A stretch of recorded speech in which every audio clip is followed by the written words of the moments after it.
Whenever you're ready, Cole. Alright, hello everyone. I'm doing the targeting rule in the NFL and the NCAA for football. My name's Cole Gauchi. This is a quote by Rodney Harrison. He was a famous safety in the NFL. As a player, you have a warrior mentality. Players would rather take a shot high. If I get hit in the head and miss a game or two, but if you take out my knees, my career is done. So a lot of guys would rather just miss a couple games here and there instead of getting their ACL, MCL, PCL, all that torn. What exactly is the targeting rule? No player shall target and initiate contact in the head or neck area of the defenseless opponent with their helmet, forearm, fist, elbow, or shoulder. And the penalty is a 15-yard penalty, no matter if it's NFL or NCAA. In college, it's you get ejected, and then you could possibly come back from that if they say it wasn't on purpose. But NFL is always a fine. They want to try to take as much money from you as they can. Before the rule changed, players could just go out there and have fun. They could hit wherever they wanted. And another thing is back then concussions weren't really a big thing. You just kind of had a headache, you're fine, you can play the next day, you're okay. And this is one of the defensive backs, Ronnie Lott. Yeah, that would be flagged now. But he lunges at the player and goes for above the neck area.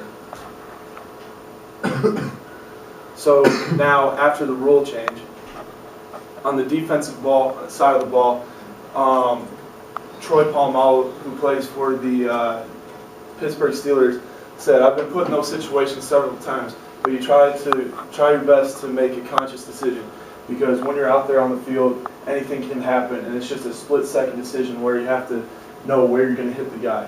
And a lot of the defensive backs don't like this rule because the wide receivers are getting way too comfortable, and they know that the big hit's not going to come. This is a game that happened, I believe, 2 years ago, Baylor and Oklahoma, and this player the Oklahoma guy got a concussion, and the Baylor defensive back got ejected and thrown out for the next game. To the neck or head area of the defenseless receiver with any part of your body, that'll drop the targeting penalty out. Granted, they... Now, for the offensive side, Brett Favre is one of those guys that got hit a lot and played a lot of years. And he said, I'm scared. I didn't have anything outside of myself before, but now that I'm married and have young kids, I wonder how it will affect my lifestyle as a father and a husband. Because there's been many guys that have gotten hit in the head way too many times, like Junior Seau, that have ended up committing suicide because of too many concussions and brain injuries.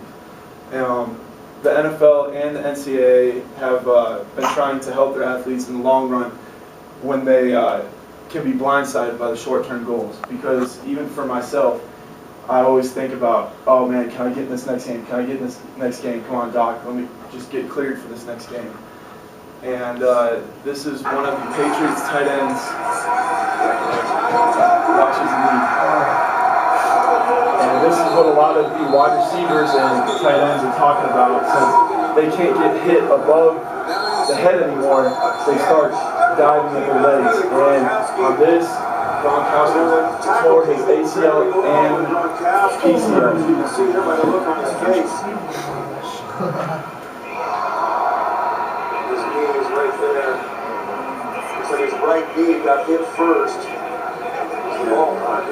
They gave him the reception, although nobody really cares at this point, is he gets hit. And then that's the NFL when you got these safeties who would come in normally high and try and knock the pass away, have been coached and told not to come in high because they'll get a penalty, and now you have stuff like this happening. Now, the normal recovery time for a concussion would be maybe 1-2 weeks or even longer on very severe cases. But for ACL, PCL, anything like that, it's about a year because you're going to have to get surgery, you're going to have to recover from all that. So this targeting rule is still very questionable how people like it or not, but in the long run, the NFL and NCAA are just trying to help out their players so that they can live long and great lives. Thank you.